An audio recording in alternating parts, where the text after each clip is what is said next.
U tebi se, Oče, sigurno spase bogolikost, jer si primiši krst sledio Hrista, delima si učio prezirati telo, želeći više za dušu stvari besmrtne. Zato i sa anđelima sveti Josife raduje se duh tvoj.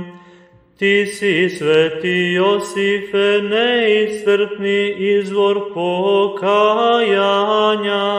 davalac večne utehe i pučina umiljenja. Podaj nam suze božanskog pokajanja, da plačući njima utehu ovde nađemo od Boga, moleći Tvoje pomoći sveti.